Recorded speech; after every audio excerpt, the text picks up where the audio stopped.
What is your zone of genius? So there is this concept of a zone of genius.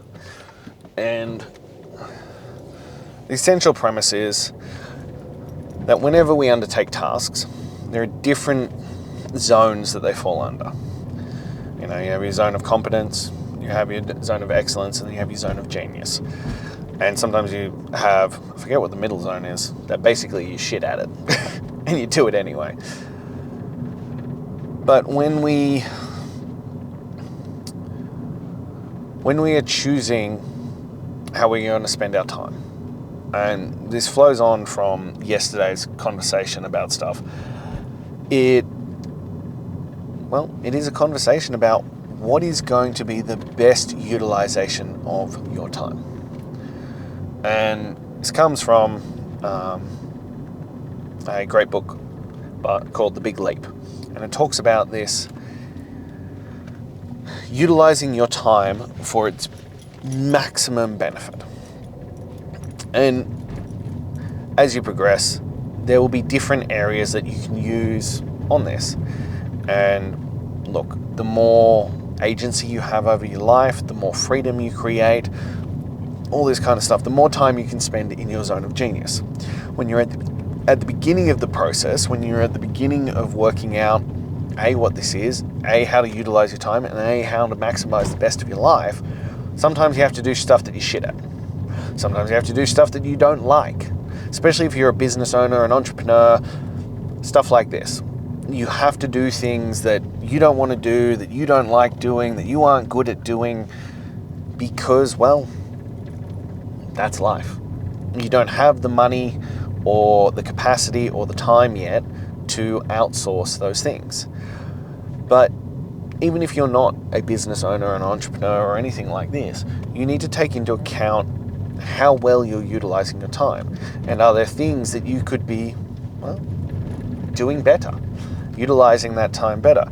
And I came back across this concept in my head the other day when we were talking about, what's the point of hiring a coach, hiring me, hiring someone who will take care of those things?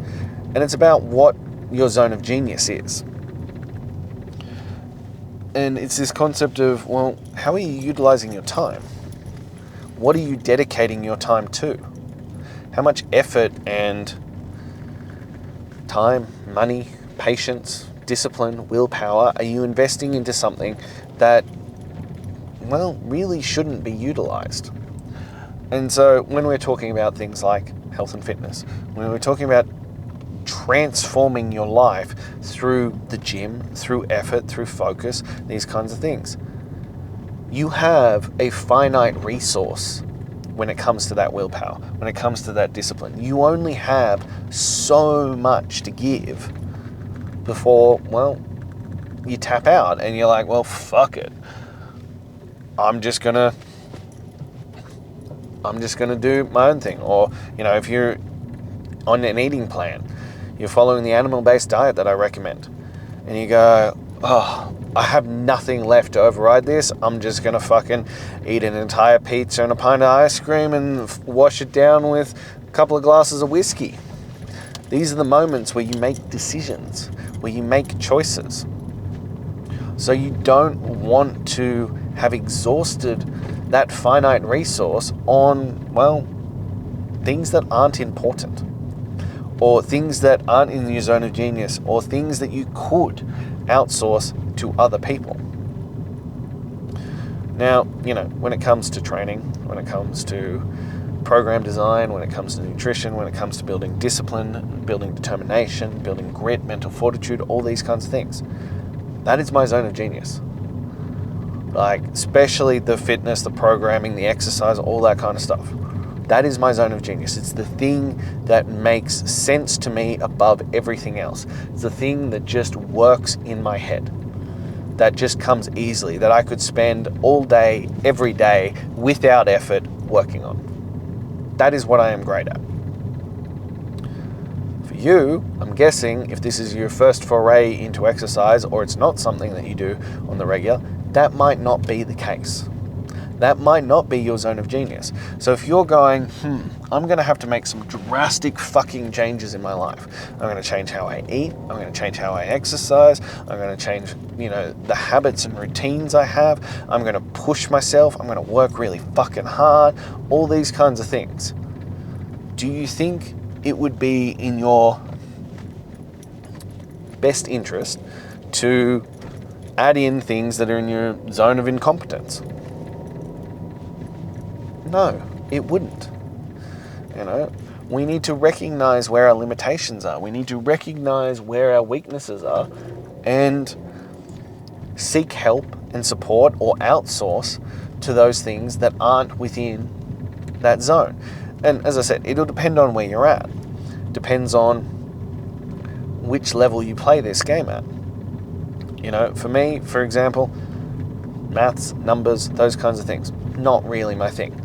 That falls under accounting and stuff like that. Not a strong suit of mine. So I have been blessed enough to find one of the most phenomenal accountants under the sun. And so I work with her, and she shows me the way. She gives me the tools and the guidance to make the right decisions in those areas, because that is not my zone of genius. That is not where I excel. That is not my strong suit. We need to be able to recognize where we have weaknesses, and there is nothing wrong with going, hey, this is not what I'm good at. And to be fair, if at the beginning, when you were undertaking something like chasing greatness, let's be real here, and I was in the same camp as you, the exercise, the discipline of doing it every single day, the discipline and determination and grit of sticking to an animal-based diet every single day, of doing the weighted walk every single day, the mental fortitude that is required for that isn't in your zone of genius right now. It is not a skill that you have acquired yet. Emphasis on the word yet. You can, you will, and you're going to if you follow through. But again, you are trying to take something from your zone of incompetence to your zone of genius. You don't want to then add any burdens to this. You don't want to add on anything else that is difficult, that is going to drain you. It's why when we talk about these kinds of things, like habit building, stacking, making it as simple as possible, zero choice mentality, it's all about these kinds of things. Because, as I've said many times, this concept and this program is really, really fucking simple. It is. It's really simple, but it's not easy. It's by no stretch of the imagination easy or simple. It's really simple, but it's not easy. It's going to require fucking hard work. You don't want to add extra burdens to that. You don't want to add too many things to the process, because you only have so much that you're going to be able to give to this before you go like, fuck it, I'm done. It's too much, I'm out. So you need to prioritize what it is. And I do reckon this is why, among other reasons, a lot of people, especially if we're talking New Year's resolutions or things like this, that when they undertake a fitness program, a new fitness regime, or things like this, they join a gym and they're like, I'm going on this diet, or I'm going to take up running, that it all falls through. Because not only are you super challenging yourself with the exercise, with the commitment, with a new habit, with the focus and the discipline and the drive and all those kinds of things to undertake these new things, and especially when motivation runs dry, but then you're trying to learn the skills on top of it. You're trying to push forward and develop whole new habits while learning the skill of designing the program, learning the skill of recipe management, learning the skill of accountability, all this kind of stuff on your own. It's why people fail, because, well, you've created the burden is so high that to be able to get up every single day, especially on your own, to be able to do it becomes an insurmountable odds. Like, if we're talking New Year's resolutions, and I have problems with them overall, but like if we're talking that, do you know how many people actually follow through? Do you? It's fucking infinitesimally small. The average person, and I think it's 70%, will have quit by February 14th. So within 6 weeks, they will quit. Of the people who are left, less than 5% will have continued with that goal come the end of the year. It's so small. And it's because making actual change without accountability, without support, without sourcing all the nuances and difficulties and things that will arise is a really, really tough burden. It is a really hard thing to overcome. So much so that the majority of people won't do it. It's why most people don't ever change. It's why most people die at 25 but wait to be buried until they're 75. Because they're just like, well, this is it. This is who I am. This is fucking hard. I can't change it. I can't do it. I can't follow through. And so they don't. And I honestly feel that this rise of knowledge and technology in the world, though it is one of the greatest blessings out there, is also one of the greatest curses, because it creates this illusion that it's easy. It creates this illusion that all you need is, this app or this 90-day program or, join this 24/7 gym and do it all on your own. No, you need support. Big life-changing decisions require support. They require accountability. They require skin in the game. They require commitment. They require you doing things over and over and over again. So why burden yourself more by putting you into your zone of incompetence? By doing something that's going to take you away and make the process harder? It's ridiculous. It's a fool's gold that we think that we can just do this on our own, that we can just undertake this and then we're going to completely change our lives. And I also blame a bit of social media, actually a lot of social media, because they only show you the highlight reel. They only show you, here is me killing it. Here's me doing great. Here's me, loving life. They don't show you the grind. They don't show you the process. They don't show you the up days and the down days. They don't show you how it is hard, that it requires commitment and follow through, and way more fucking follow through and effort and intensity than you ever thought it would require. It's going to take longer than you think it's going to. It's not going to happen in a 90-day turnaround, and especially not to maintain it. It requires a whole new you. But people want to spout and show you these really easy ways to get it done, these simple tricks and tools and blah, blah, blah. But that's not a reality. It's part of why I wanted to document this whole journey. And you can go back and you can see well over 365 days of me doing this journey, of starting out just like you, of not being happy where I was, not being a man of my word, not being disciplined, not being focused, not being driven, to, honestly killing that version of me. I had to slay him. He had to be put down because he was not serving my life. And then I pushed into the next iteration and the next iteration and the next iteration. My zone of genius shifted as I continued to push forward. As I conquered one thing, I overcame in different areas. And I built certain things such as discipline and grit and fortitude and every fucking day into my zone of genius, into something that I can do, that is enjoyable, that is focus driven, that is part of who I am. And I'm, about to, as in tomorrow is the last day of phase 3, and I'm going to start phase 4. And I need to become a new iteration again. I need to end this version of me and become a new version and redefine where my zone of genius is.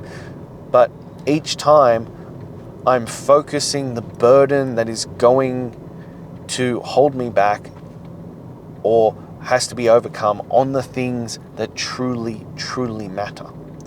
I'm not going to make it more difficult in areas that aren't going to move the needle, that aren't going to progress me forward. I'm not adding complexity and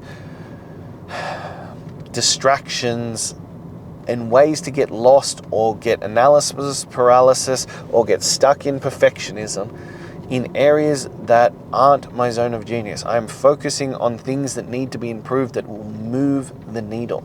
I'm not wasting time, energy, and effort on things that could be outsourced, that could be delivered by others, that could be fast-tracked by others. And you need to do the same. Because you could learn all of this on your own. You could figure this all out. You could take what I've given you and go do this by yourself. Or you can outsource that to me. I can hold you accountable. I can make sure you do the fucking work. And we can get you results beyond your wildest dreams in a much faster timeline than you could ever imagine doing it on your own. As well as then teaching you the skills to make that last, to make that not just a 60-day, 90-day turnaround, but actually something that you can follow through on and keep those results. Because that is what we want. This is about changing your fucking life. This is about becoming the greatest version of you. This is about transforming where you were into your greatest life. It's about, well, as I said, killing the old version of you to become the greatest version of you. You cannot step forward into the greatest chapter of your life while still rereading the previous chapter. It's not going to happen. It's not going to work. You have to make a decision to become the version of you that you want to. And the other fallacy that falls under this is that, well, I should have these skills already to be able to start this program. No, you don't. When you start, all of these skills are outside your zone of genius. They're in your zone of incompetence. You suck at these right now. We are going to make them your zone of genius through this process. So if you don't have those skills now, if you don't have that discipline, that determination, that grit, that fortitude, any of those things, that's okay. In fact, that's exactly where you should be. All you need is the fucking courage to take that first step and go, I'm not good at this, but I want to and need to be. How do I make that happen? Fantastic. Here's how we do it. We follow the plan. You join Chasing Greatness and you stick to it. You make that a reality. You do the work and we follow through. And not only do you do the work, but you're not there alone. When shit happens, when things arise, when you start to doubt yourself, you come to me and we talk it through. We work in my zone of genius to help you create your zone of genius. And I give you the tools and the skills to make that a reality, to make that come to life, to make that, well, part of who you are. That's where we're going. That's how we're going to make this a reality. As I said, it's not going to be easy. It's not going to be a walk in the park, but it's going to be fucking worth it. But if you continue to add extra obstacles, if you continue to add extra tasks to the process, it's going to make it an insurmountable mission. It'll just be too much. So stop deluding yourself. Stop putting extra pressure on yourself. Stop adding to the burden of this. You're going to be taxed enough doing this. It'll be worth it in the end, but you don't need to make it harder than it is. So, here I am. I've laid it all out there for you. Now is your moment. Now is your moment to shoot me a message, to make this a reality. But before you message me, to start chasing greatness, have that open and honest conversation with yourself and recognize that it's okay that this isn't your zone of genius. It's okay that this isn't going to be your strong suit. But by the end of it, you will be a man who is worthy of that, who this is your zone of genius. So shoot me a message and let's make that a reality. Now, if you're not quite there yet, click the link in my bio, grab my top 10 tools to transform your mental toughness. And lastly, as always, if this spoke to you, if you enjoyed it, if you know someone else who needs to hear this, please like, comment, subscribe, and share. Because like everything in Chasing Greatness Daily, I am here every single day, rain, hail, or shine, no matter what, doing the work. And I want you to join me on this journey. So hit that subscribe button so that I can continue to help you, continue to move you forward. Because this is how we chase our greatness. And I'll be back again tomorrow, and I hope to see you then. Until then.